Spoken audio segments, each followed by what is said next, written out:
This is Ruby. How you doing, Ruby? I'm good. How are you, Knight? You good? Nope. Why? Oh, it's been fucking nightmare up here for the last 5 days. Yep. Well, Yep. you've had some interesting things happening up there. Oh my God. I thought we were bad. Well, you know, we were quick about it. You know what I mean? Yeah, you have to be. Yeah. But you know, with all the bad, there's so much growth. These new cadets are very promising, I think. So you know, I didn't know about Helen until I got on duty today. Yeah, it was pretty bad. We tried to keep it, I wrote the report up. I kept it very simple, both because I didn't want to fucking write everything out, nor do I got time. But long and short of it is, she tried to press charges on the sheriff, pressed him, and made up shit about like fondling and shit. So yeah, I saw the photo. Yeah, like, I mean, the photo is funny and shit, but there was, you know, the report was a bit more than that. Yeah. SBS turned to like not reading the room, just and then hyper double, triple, quadrupling down, and even then, you know, we're like, okay, what do we do here? And she goes and fucking sends a fucking car into the lobby while the mayor and deputy mayor are inside. So. And, yeah, I sent her a text saying, you know, just diplomatically saying, hey, I heard you got released, and she gave me a call today. I didn't really have a lot to say to her because she was singing me a song. That's good. Yeah, she sang me a whole song on the phone. Okay, that's good. Yeah, she said this is the song that she sings before she bursts out crying. So she sang me the whole Annie, Are You Okay? Holy shit. Well, something's not right. You've been around the clowns, right? Not as much as Helen. Well, that's what I think the issue is. You know, like, okay, this is not meant to be. Okay.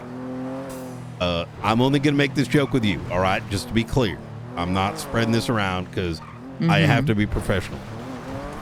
I low-key, I think she's turning into, like, you know, Helen Quinn. You know what I mean? That's not good. Yeah. And if you know the story of, like, Harley Quinn and the Joker, like, you know, Harley Quinn was the nurse, and she used to work at the asylum with Joker. And as time went on, some of Joker's traits started to like change her. And before you know it, you know, there was a snappage. And to me, that's kind of what might have happened. Not so much the actions at the courtroom. I think that was just really poor reading the room, and perhaps not ever being told that you can't play with the MDT like that, right? Like, there needs to be, you know, if you're doing in-person, you know, charge and here's your citation, that there's, you know, beyond a traffic ticket, there needs to be like a understood level of consent for skipping due process.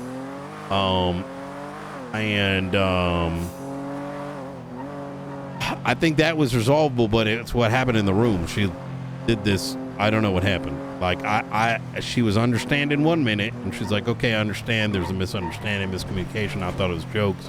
Didn't realize he took it a certain way. And then we go in the room with the judge there, and all of a sudden it turned into something else, which I can't even describe. So, but hopefully, you know. Yeah. Hopefully it all works out with her at some point. But now we just got done firing Bruce, who, Right. How does this... Well, he came on duty. And like I was up till 4 a.m. yesterday, like because I had to deal with the chatterbox fallout right afterwards with the psychs, and the psychs are like, don't give a fuck about public safety, for lack of a better word. Their whole thing was, well, hell, like, we only care about chatterbox and his well-being. And I'm like, they're like, it was the whole thing. It was a whole thing. And I had to and I had to tell the marshals and fucking till 4 a.m. In the midst of all this cookedness, I see Bruce around, and or I didn't see him on the you know, the MDT on the dispatch. I go into the hallway, and not 10 minutes have gone by, and I notice him clocking out. As I check the dispatch again, and I'm like, brother, what's going on here, right? Well, this morning we find out that, you know, after we salvaged PNT, because Helen privated everything, right? Like all the Google Docs and shit. Mm-hmm. Which she stole from me. Oh, that. If you need anything, let me know. I appreciate that. Oh my God, I can't write this. I saw Frost and Snoopy and Crane, like I've never seen Crane that locked in, literally cook up an entire academy, like over the next like 4, 5, 6 hours, like, and they went to continue on today to get things sorted, and all the reports are gone. Bruce had come around to private everything. So then we had to go and find, like, did he steal guns? Did he do this? We went through that entire fucking mess. So, but I think we're good now. I think I might be able to patrol come tomorrow. That's crazy. Do you know what he changed? Was it just the document, or has he actually messed? You know what I mean? Like with people's stuff. He did. So what he privated was all the work that they had done the night before, all the notes for Academy. He went in, because let's say you went into the MDT today, you can find a report and mark it as private on behalf of other people. So if, let's say, there was a report, and oh my God, I can't believe I'm saying this. It's so scary. Imagine, I'm going to give you the scary option, right? Let's say, you know, Doc learned his lesson, but imagine he didn't. I think he genuinely learned it, you know? He's taken it pretty well, in my opinion. But let's say he didn't, right? Or actually, let's not use a real person thing. Let's say, you know, we hired Vanilla Ice, and he was the head of the fire, like he created the fire starters document, and we're all using it, right? And he decides he's going to quit or fuck with us, or someone else wanted to, like he goes and, let's say, Vanilla Ice or whatever, he now goes on vacation. We're doing our work. Someone else can go in there, any cop, mark it as private, and now Vanilla Ice needs to come around in order to make it visible again. Yeah, okay, I get it now. Yeah. So, anyways, that's interesting because you know, I asked, remember one time about private documents, and we were told, you know, you're gonna have to get some legislation about documents. There's no legislation in the city except for FOIA about documents. I think that was like hey, we're doing something really big, so let's like double, triple, you know, do some extra stuff. You know what I mean? Yeah, I get it. But we put subpoenas out, so we had to, you know, because this is effectively I think that the reason for that, Rubit, is, so in this case, we were able to check our records for any alterations on the MDT. Right. And those records showed that it was our police documents, and therefore we had access to it, and then we went from there. And it still hasn't been unprivated, but it will be. But I think the reason of the whole legislation thing, and I think we should still do that, is because private reports aren't just the PD ones, they're also other government entities. So, like, if the DOJ is like ERPing in private reports, you know, technically we can't see that, but roll out our Right. things. Yeah. You know, so Yeah, I get. So okay. Wow, what a fun time. You know, it's Fun yeah. time for BCSO. I'm you know, it's been a different kind of entertainment. I'll say that much. So, but yeah, that's a good way to put it. Yep. It's kind of brought the department together. I'm gonna be honest. It's like the activity's been like me and Angel might be like pulling our hair out, but you know, walk outside the office and people are cooking. It's almost like watching people, because I think they know from the sidelines, right? Like they know to a degree what's going on. It's in a strange way galvanized folks. So, you know, that's good then, right? Yeah, I think so. I think it's a blessing in disguise, to be honest. You know what I mean? I'd rather a bomb go off right away than watch it tick and not know when it does. So, yeah. Well, I think we probably need to meet soon and with some additional people and talk about investigations. Agreed. Yep. I know that Pred would like to kind of be involved in that. 100%. I did so bring it up. Maybe we can. I did bring it up to him today, and I said, okay, you got to get Ruby on this because, look, I'm going to be real with you, Ruby. I don't know if anyone else is going to help make sure that shit's moving forward. You know what I mean? Yeah, I kind of feel like I'm just the delegator and then the follower-upper on a lot of people, but that's better than nothing at the moment. And I think that's kind of what's needed, and that's kind of how I see myself doing things on this end. Yeah. Because if there isn't someone lighting the fire under people to do things, right, it ain't gonna happen. And then on the flip side, like, you know, someone's got to, you know, be able to speak to the cases as a whole, right? Which brings me to the next thing. Edgar de Castillo. He was broken out by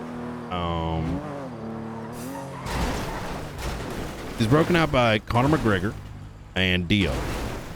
Those are not Babylonians. One of them. No.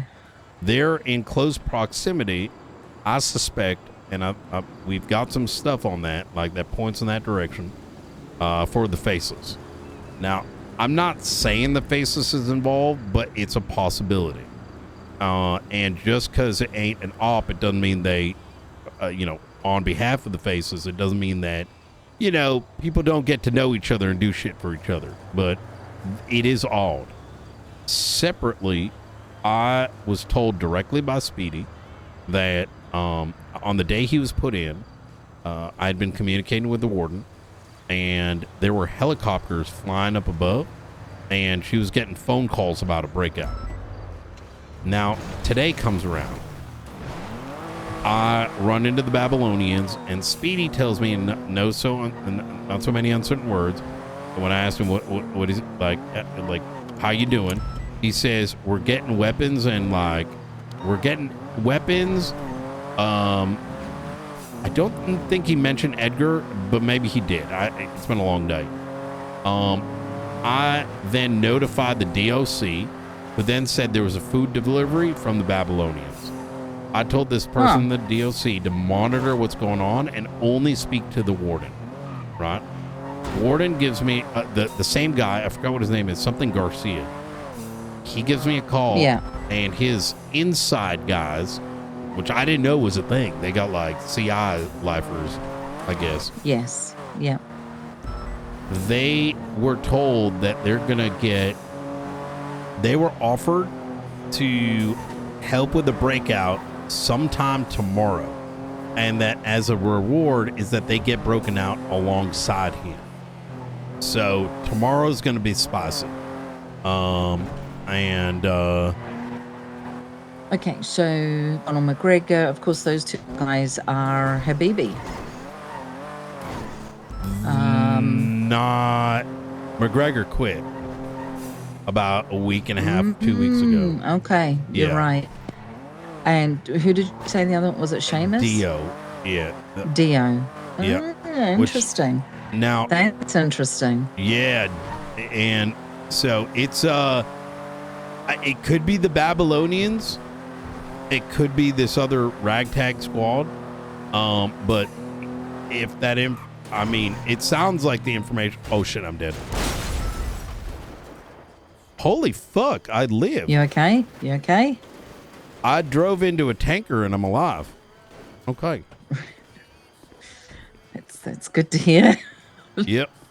So, I have no idea how I'm alive right now. That's interesting. Okay. So I'm thinking back to when I had a lot more to do with Edgar. And I would say that neither of those names came up in any of my investigations into Edgar at all. So it's interesting that you would say, yeah, that's interesting that you would say maybe that particular group. Well, it's because, so when I brought Edgar back to, the connection I'm making here is, for those two, is that because the Babylonians didn't break him out, who else would? And randomly the Habibis and these two doesn't make any sense. So the natural connection point might be the faces. As to how it was Dio, when I had to babysit Edgar in, with the tracker on him and chains for 2 hours. When at the end of it, I brought him back to the courthouse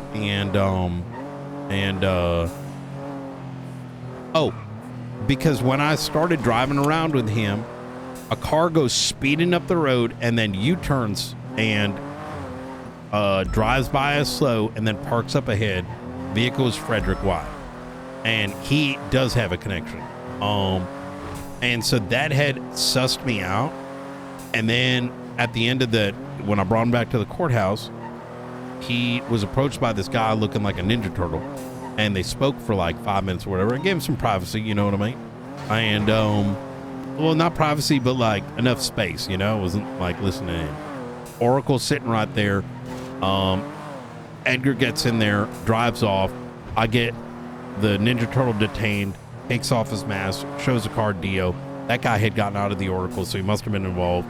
And then we got Conor McGregor as a part of the chase. He got shot down. So I'm sort of loose web of connection, you know what I mean? But whether or not they're connected to something bigger, I mean, who really knows? It could just be someone else. But that's either way, tomorrow will be spicy, So I feel like things are going on, sort of behind the scenes that we just don't catch. Even with our investigations, I just feel like there's all these movements that are happening that we just don't know about. And that is true. I think I'm really hoping my ask for a surveillance man becomes a thing, because that could be useful. I also, in a way, believe that some things might be in slumber.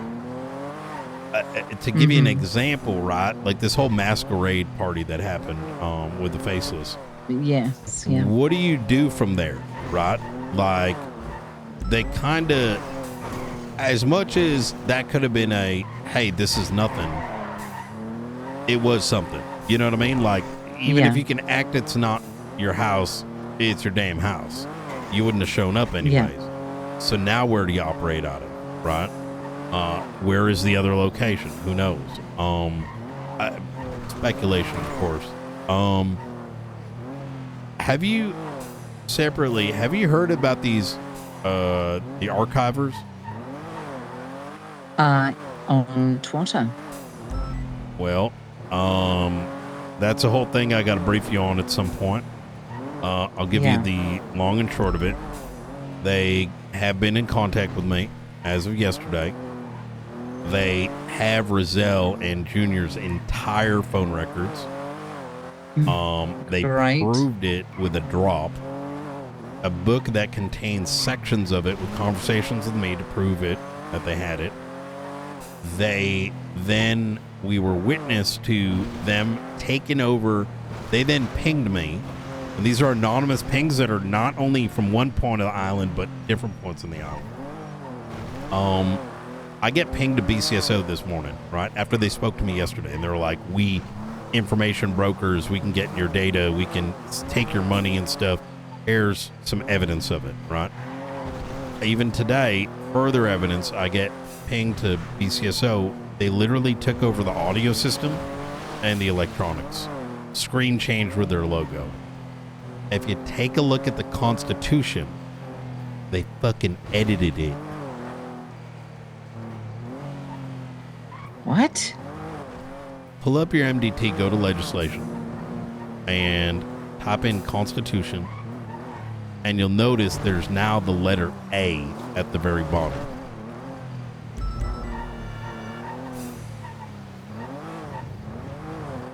What the hell? That change was made yesterday by an admin account. And I don't mean like like a hacked shell account. Holy cow. Yeah. So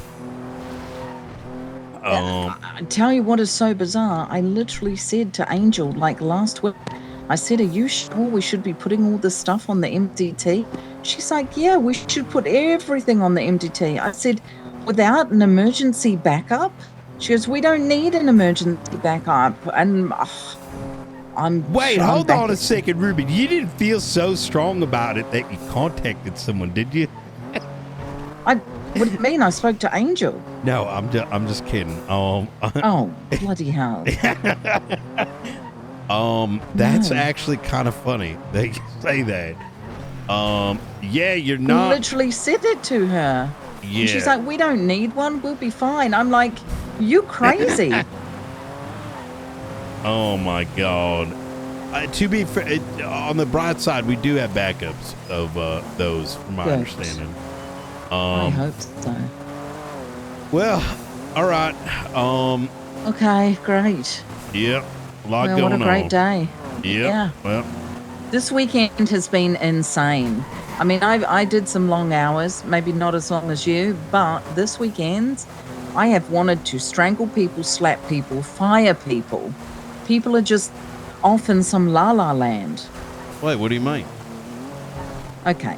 But, you know, when morale is up, vibes are good, people become lazy and lax. I had someone say, don't respond to a 78, it's just a baseball bat. Oh, the Senior Buns one. Yeah, and look what it turned into.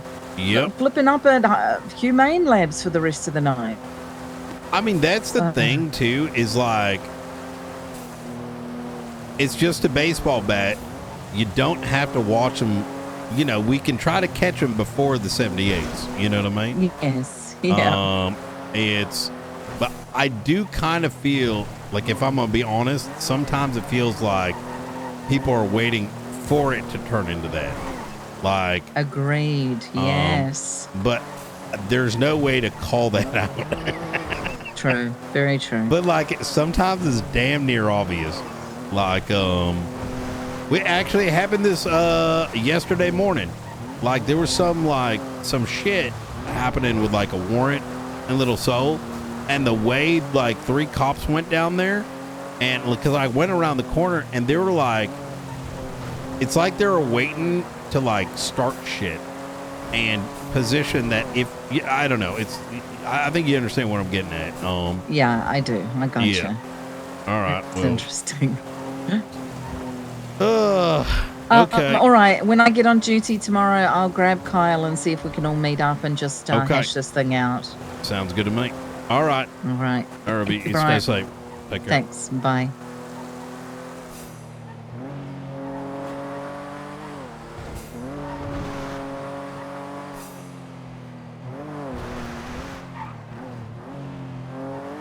How am I alive right now, chat?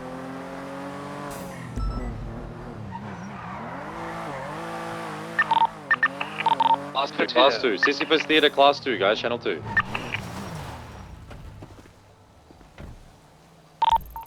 Check. Stand 2. Sisyphus Theater, Class 2. 2 suspects. Ventura, Sunset.